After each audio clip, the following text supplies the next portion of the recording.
आज का हमारा जो इंग्लिश का टॉपिक है, जिसमें इंग्लिश के बारे में थोड़ा सा डिस्कस करेंगे, वो है राइटिंग स्किल्स। राइटिंग स्किल्स हम जो सीरियस स्टडी है या फिर डिस्कशन जो अपना है वो 30-40 मिनट्स करेंगे, उसमें इन्वॉल्व हो जाए। मैं आप सबका शुक्रगुजार। Thank you.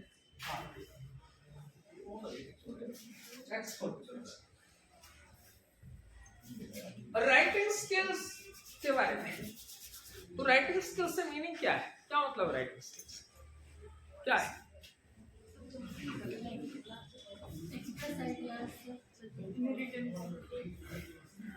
राइटिंग स्किल्स का मतलब क्या है?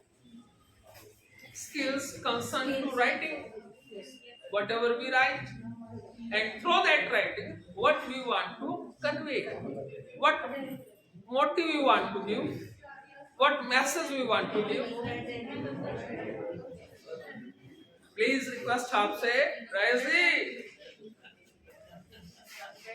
30 to 40 minutes. Writing skills का मतलब यही है, write an essay, write a debate,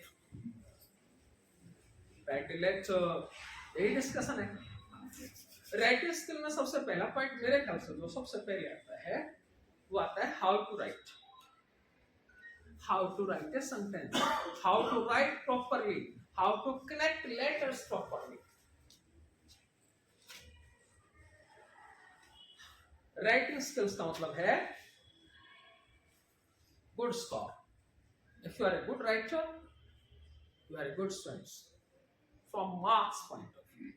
सबसे पहला उसका मोटिव फर्स्ट जो है, जिसकी राइटिंग स्किल अच्छी हो ना, उसका आपने देखा होगा रिजल्ट क्या होता है।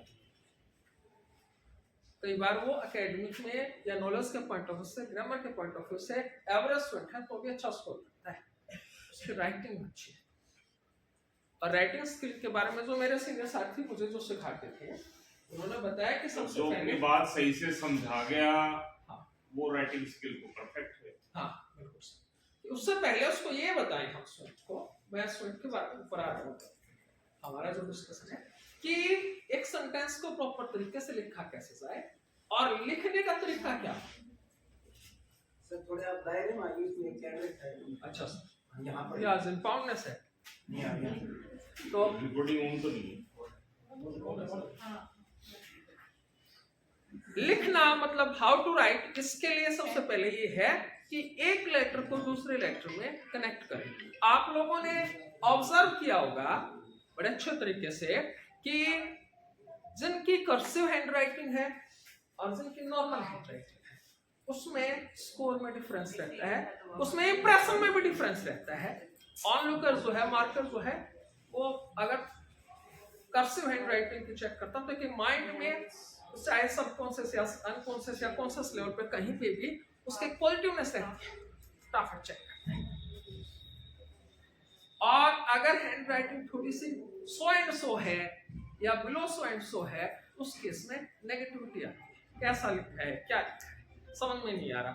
सच kind of points come directly to our mind. तो बच्चों को जो दो तीन बातें हम बोर्ड पे बड़े अच्छे तरीके से लिख करके बच्चों को बता सकते हैं। फर्स्ट थिंग, बेटा देखो, one words to another word, there must be equal gap. Point 1. In a word, every letter should be connected. Point 2. In English, all the sentence should be connected to below line. 3 points. One words to another word, there must be equal gap. And one letter to another letter must be connected. And every sentence must be connected to line.